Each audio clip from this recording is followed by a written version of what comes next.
Bonjour, morning brief du 9 février 2017. Au menu rapidement parce qu'on a de l'actualité surtout sur le marché tunisien et sur l'économie tunisienne. Donc marché Casa en hausse de en hausse les deux principaux indices, notamment le Mazi 0,66%, plus 5,61% par rapport au début de l'année. Mais les volumes reprennent par rapport aux deux journées précédentes, environ volume de 15 millions 8 d'euros.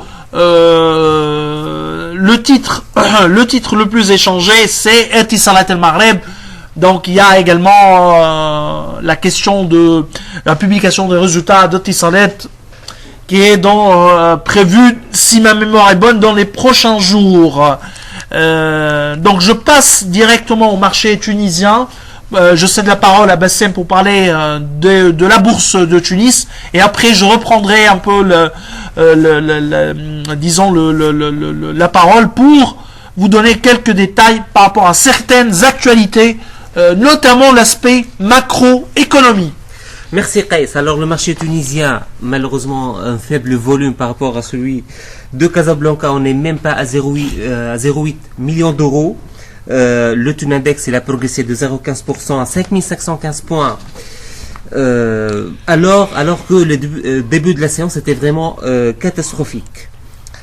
Le titre PGH continue son ascension, il a gagné 5,96% aujourd'hui, 7 dinars 640. Le prix de l'action, il y a longtemps qu'on n'a pas vu PGH à ce niveau. Ainsi, le titre gagne en une semaine plus de 14% de sa valeur. Le potentiel pour nous passe sous la barre des 20%. Et vu les performances de la compagnie au cours du quatrième trimestre 2014, avec des réalisations qui ont largement dépassé aussi bien ceux du management que nos estimations. Nous vous appelons déjà à consulter notre latest sur le site concernant les derniers chiffres de PGH, mais nous pensons que c'est le bon moment de commencer donc la réalisation des plus-values et d'alléger progressivement sa position et son exposition sur le titre.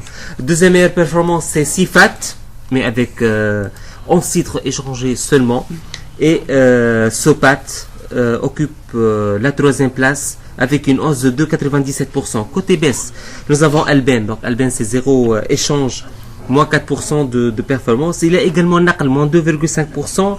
Alors on vient de mettre à jour notre modèle sur Naql avec un potentiel toujours intéressant, un momentum qui est positif sur le titre. Nous avons révisé à la baisse notre modèle, bien sûr, tout en étant positif côté recommandation, mais notre EPS 2016-2017 passe respectivement à 1 dinar 2, 1 dinar 15. C'est une révision qui s'explique par la révision à la baisse de nos marges d'EBITDA, 12,1% contre 13,7% auparavant, avec l'intégration des 7,5% comme contribution exceptionnelle pour l'exercice 2016. Alors, Adwea également continue sa chute.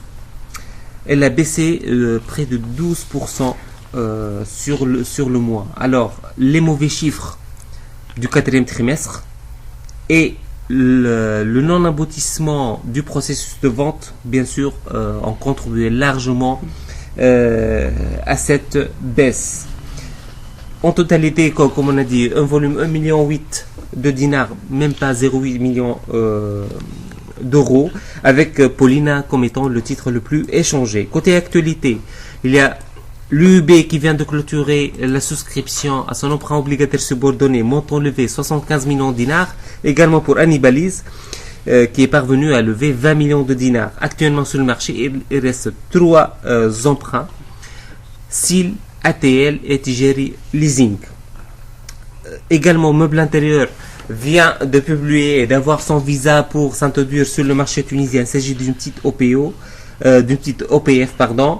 304 205 titres dans le cadre d'une offre à prix ferme et un placement global portant sur 964 017 titres, prix d'introduction 5,2.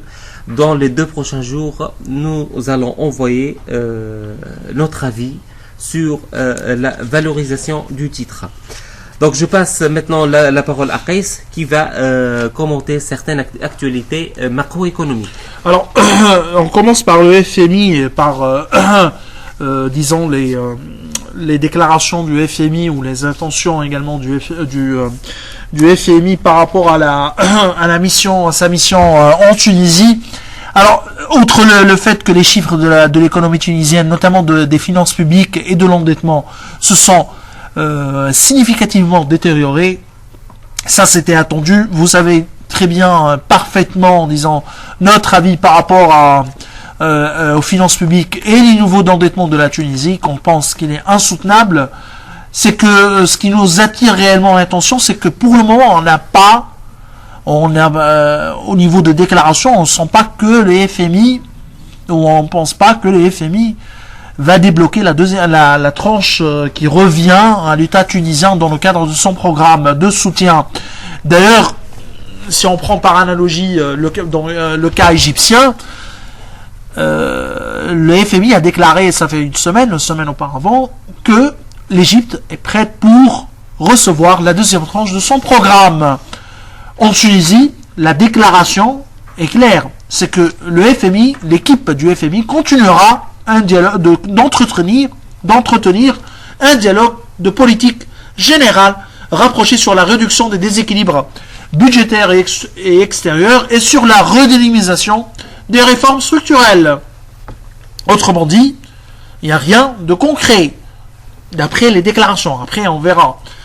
Alors, là, un des problèmes, disons, de l'État tunisien, c'est l'endettement. Si on regarde l'adjudication d'hier, les taux ont repris, encore une fois, à la hausse. Notamment, si on regarde par rapport au taux, la ligne 2028, par rapport au taux de l'année, disons, le dernier taux au niveau de la courbe des taux CMF, on trouvera une hausse de 50 points de base. D'ailleurs, le montant, ils n'ont même pas atteint, le Trésor n'a même pas réussi à lever les 200 millions de dinars. Espérons, ou disons, dont l'intention a été déclarée lors de cette adjudication. Donc, qui dit hausse des taux, il y a également hausse de l'inflation, reprise de la hausse de l'inflation au niveau lors du mois de janvier. On est à 4,6% sur le mois de janvier. Autrement dit, les pressions inflationnistes vont continuer dans un contexte de hausse des taux et d'assèchement de liquidités. Donc, je vous remercie par rapport... Alors, autre information juste avant de clôturer, une précision plutôt, il n'y aura pas de Tunisie Télécom en bourse. Nous, on a fait un peu notre enquête par rapport à la déclaration du directeur général de la bourse de Tunis. C'est pas vrai, c'est pas sa déclaration, et il n'y a pas l'intention pour le moment, d'une IPO ou de Tunisie Télécom. Donc, par souci de précision, il n'y aura pas de Tunisie Télécom, du moins sur le court terme. Alors, je vous remercie et je vous souhaite une excellente journée. Au revoir, à demain.